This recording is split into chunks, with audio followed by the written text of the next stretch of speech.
Recording in progress. Nice.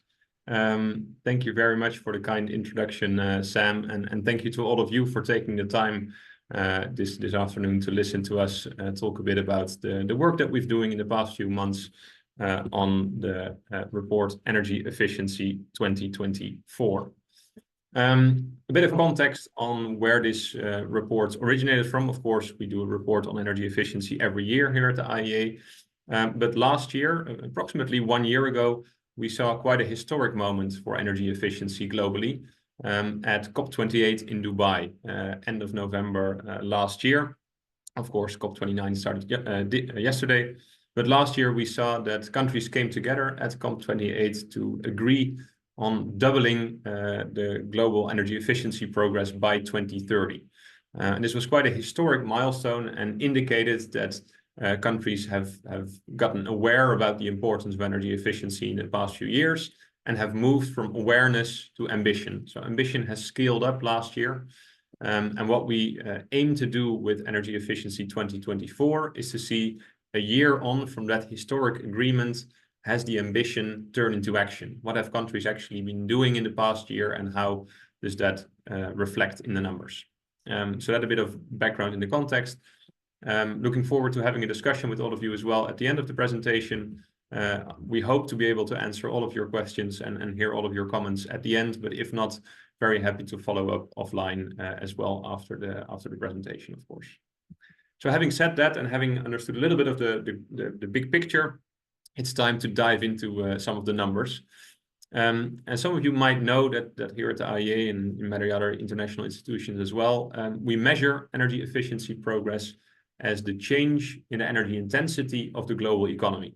That means if we use less energy to produce the same amount of outputs, the world as a whole is becoming more efficient. And energy efficiency progress globally is driven by a number of factors. So before looking at the number for 2024, we thought it would be useful to dive into some of the components that drive energy efficiency progress globally. The first one is energy demand. So here we see a picture of energy demand historically, split up by different sectors. And the first thing we can see in the data is that energy demand has seen some severe shocks in the past few years. Of course, starting with the COVID-19 pandemic in 2020 and 2021, which saw energy demand be significantly affected, particularly transport demand, as people couldn't travel the way they might have liked to. So energy demand fell to below 1%, below 0.5% even, energy demand growth in those years.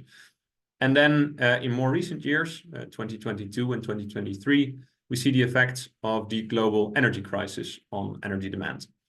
We can see that in 2022, transport demand recovered a bit from the COVID-19 pandemic, but industry and buildings saw very limited growth in energy demand, causing energy demand overall to be a bit above 1%.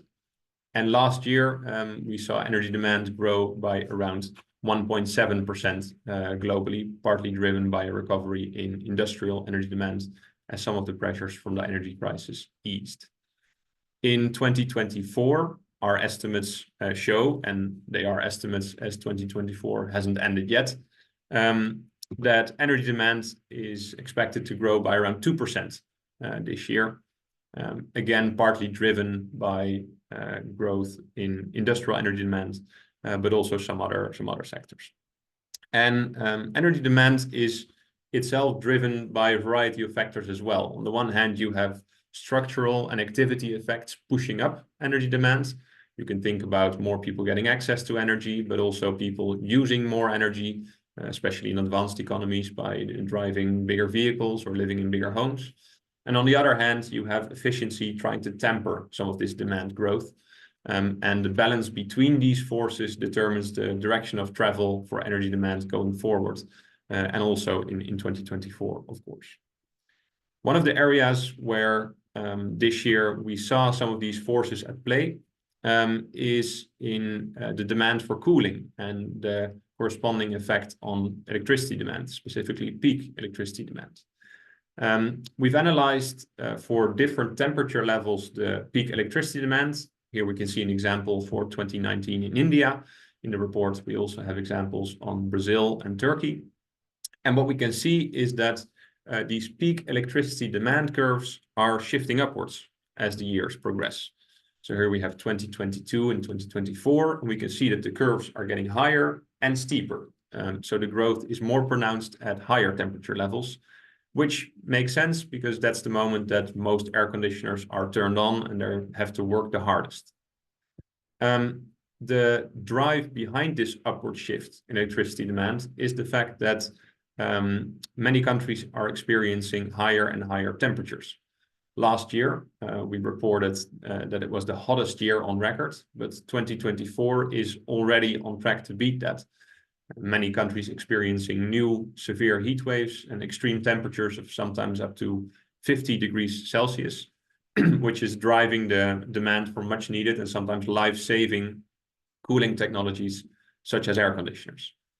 And this is shifting up electricity demand. And as a result, in 2024, we see that over 40 countries globally, representing around half of global energy demand, reached new peaks in electricity demand, and some even suffered blackouts or power outages in 2024. So the increased use of ACs is putting strain on the electricity grids globally.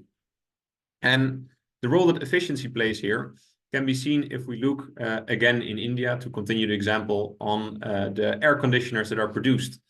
So these are production volumes of air conditioners in India, and they're spread out by efficiency class, going from 1-star, the least efficient models, to 5-star, the most efficient models.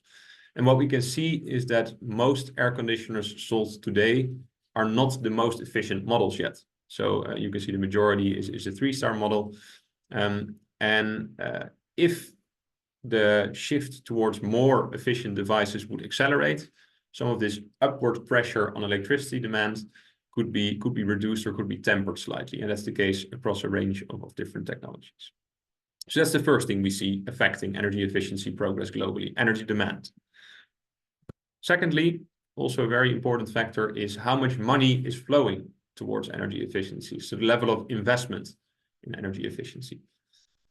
These can be investments from companies that invest in more efficient motors or more efficient processes, but also governments investing in more subsidies for energy efficiency. But interestingly, most of the investment in energy efficiency comes from people at home, households. So people investing in energy retrofits for their home, in more insulation, but also more efficient devices.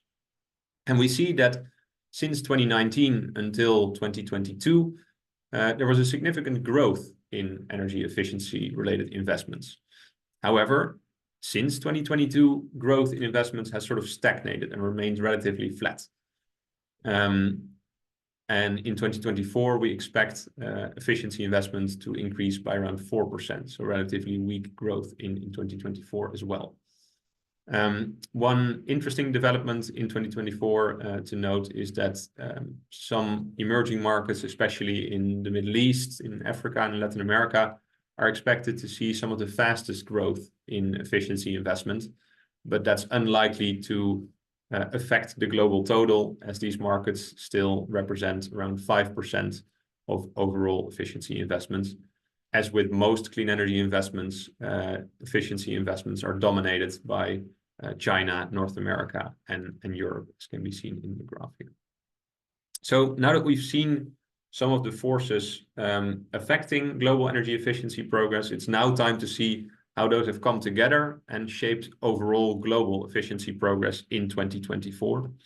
And our estimates show that 2024 is set to see slow growth in energy efficiency, around 1%, can be seen in the light blue bar on the graph here. The 1% is similar to last year, 2023, and around half that of the average annual rates in the previous decades from 2010 to 2019. And it's significantly lower than the COP28 target to double energy efficiency progress by 2030, which I outlined in the beginning.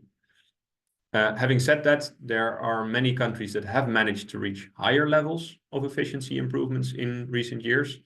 For example, 9 out of 10 countries have managed to reach an improvement of 4% annually at least once in the previous decade. and around half of countries globally have done so at least 3 times in the previous decade. So it is possible to reach those higher levels of energy efficiency improvements.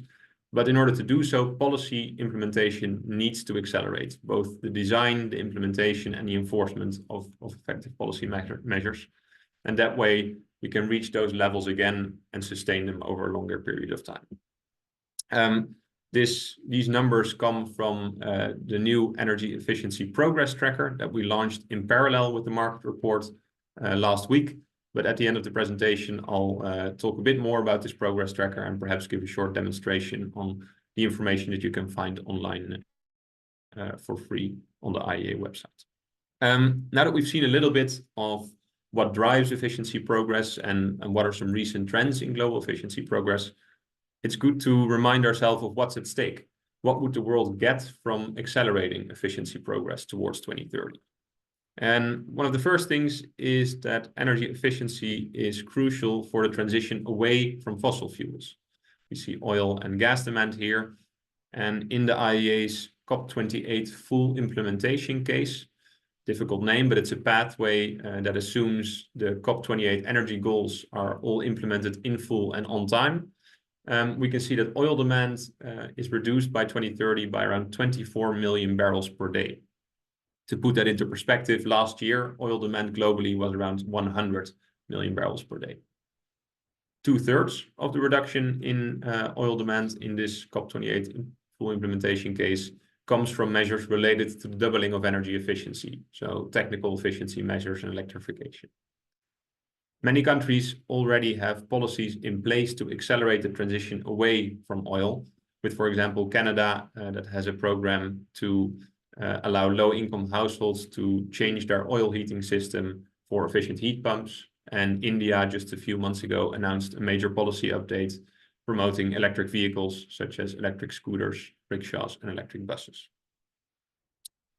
Next to the transition away from fossil fuels, energy efficiency also offers a wide range of job opportunities. Since 2019, around 10 million people globally are employed in energy efficiency related jobs. However, since 2019, that number has remained relatively flat, as you can see from the bars on the left. Having said that, if the world would accelerate energy efficiency progress towards 2030, we could see an additional 4 million or over 4 million jobs in energy efficiency related fields by 2030. These can be construction workers working on efficient retrofitting of buildings or building efficient buildings, but also manufacturers of efficient devices or technologies. Again, policy is the way to promote this scaling up of the efficiency workforce, and governments need to work together with the private sector, with education institutions, and with labor unions to scale up this sort of energy efficiency workforce and to train and reskill workers to get them towards efficiency jobs. Last, progress on energy efficiency is key for energy affordability. Affordability, of course, a topic that's partly driven by high prices during the global energy crisis, has put to the top of many policy agendas. And our analysis shows that efficient technologies, in this case refrigerators in Ghana, don't necessarily have to cost more than inefficient models, so you can buy them for roughly the same price. Furthermore, over their entire lifetime, efficient devices are even significantly cheaper than inefficient devices due to their low energy cost. In the report, we show this for appliances in this case, but we also include an example on transport. You can see the total cost of ownership of electric and internal combustion engine 2- and 3-wheelers, 2-wheelers on the left, 3-wheelers on the right. And what we show here is that in many cases, within the first 5 years of ownership, the total cost of ownership of an electric vehicle is lower than the total cost of ownership of an internal combustion engine vehicle. And in some cases, this is already the case after the first year of ownership. So efficient technologies are becoming cost competitive with inefficient ones. And then the last example of this affordability angle of efficiency is heat pumps. We have a special spotlight this year in the report where we dive into the benefits of heat pumps from an efficiency perspective. First, the energy side of things. So how much energy is saved when switching from a gas boiler to a heat pump, compared for different levels of insulation, so in insulated houses or non-insulated houses. And this graph here shows the change in energy costs when switching to heat pumps from a gas boiler, for example. And you see 3 countries here: United Kingdom, France, and Sweden. Apologies. The reason you see 3 countries here is because they have different tariff structures for electricity and gas prices.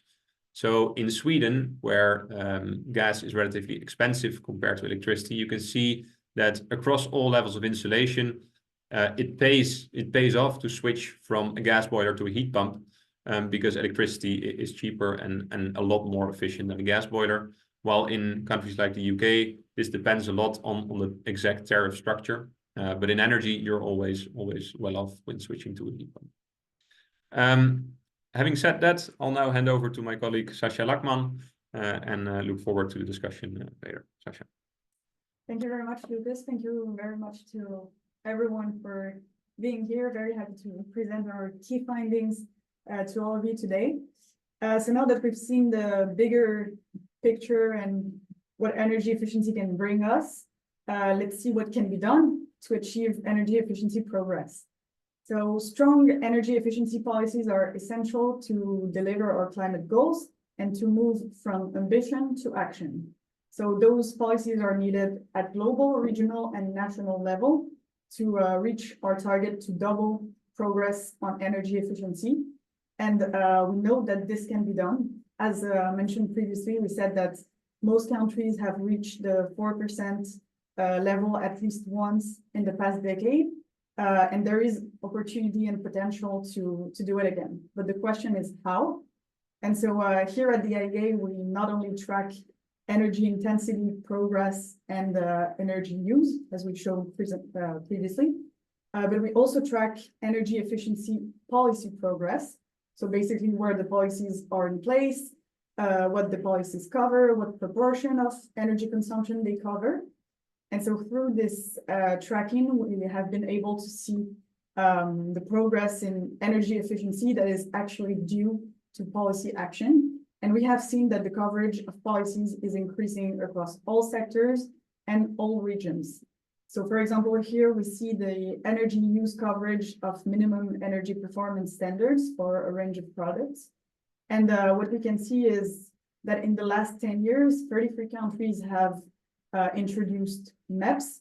And in 2024 alone, 13 countries have updated their MEPs. So you see that we have a lot of progress going on in terms of policies. And so throughout the report, we highlight examples of where increased coverage of energy efficiency policies accelerate progress. So this can be long-running programs, but also newer policies. And so we included here some key examples of 2024 policy updates.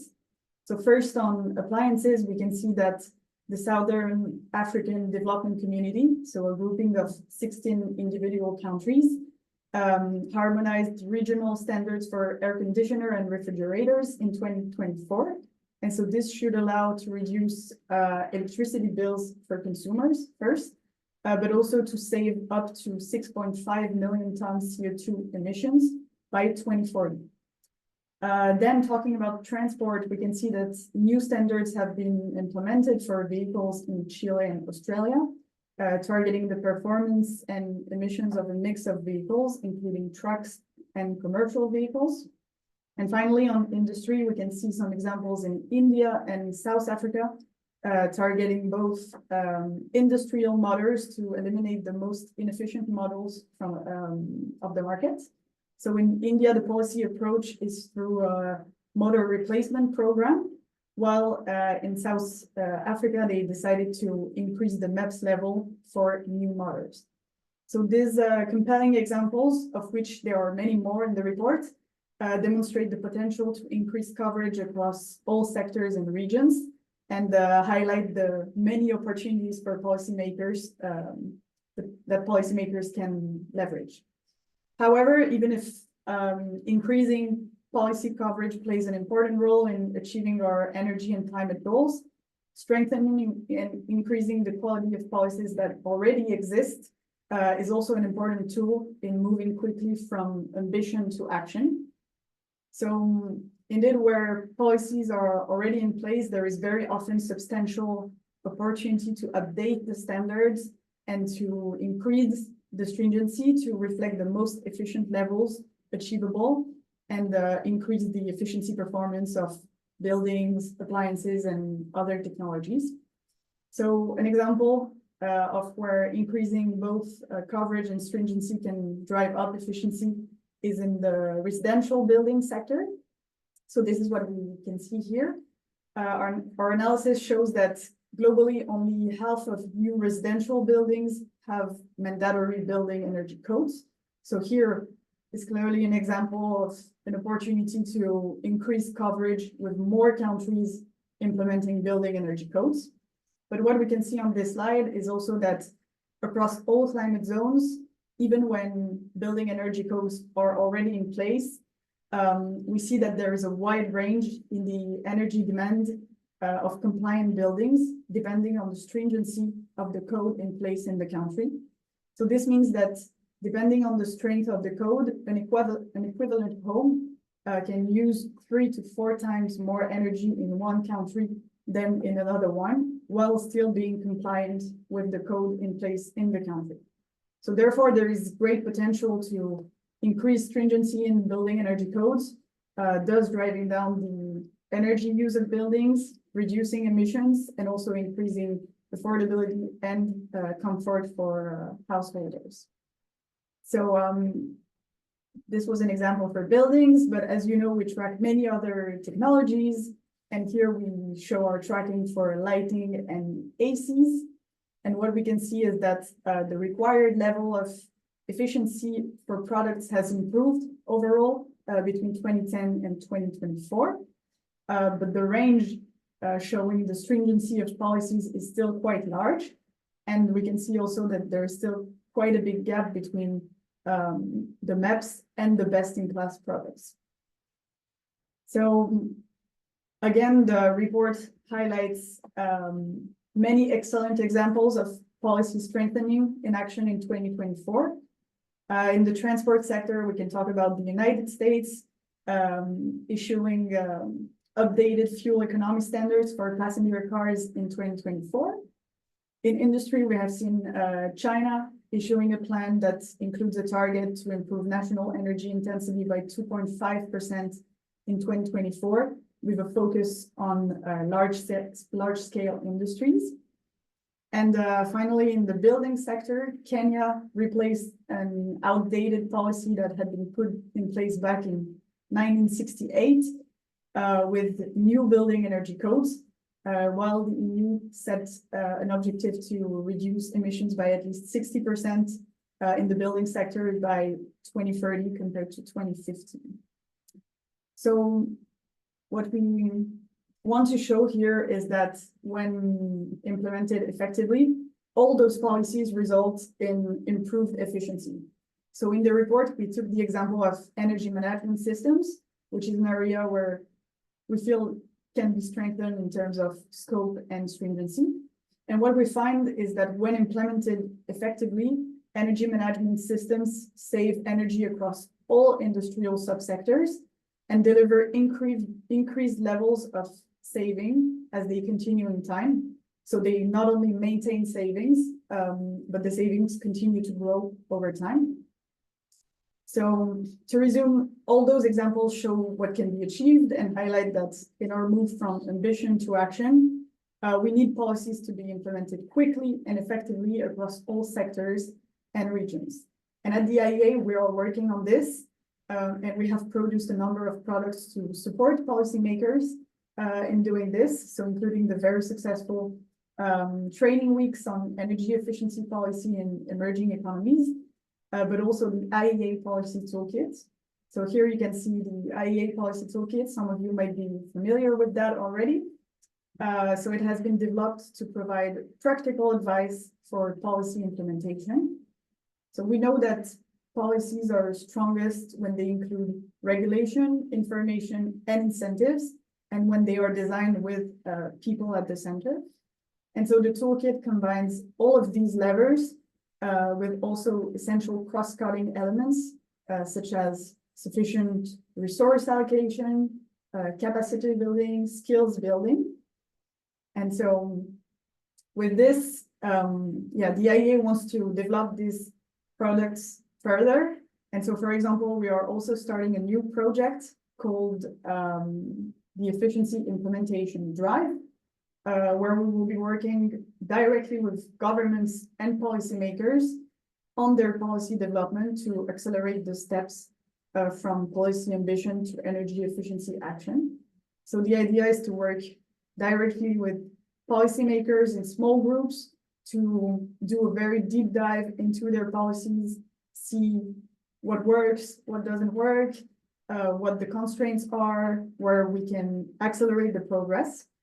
So we're very happy to announce that the first workshop will take place in December. We'll focus on industry, and then we will be ramping up from there to different topics.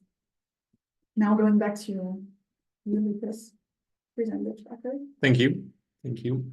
Yeah, just a last few words on the tracker. I think I won't demonstrate the tracker right now, but see if there are questions in a few minutes first, and then maybe at the end, if we have some time, happy to give a short demonstration, but otherwise I would highly recommend everyone to check it out yourselves online as well.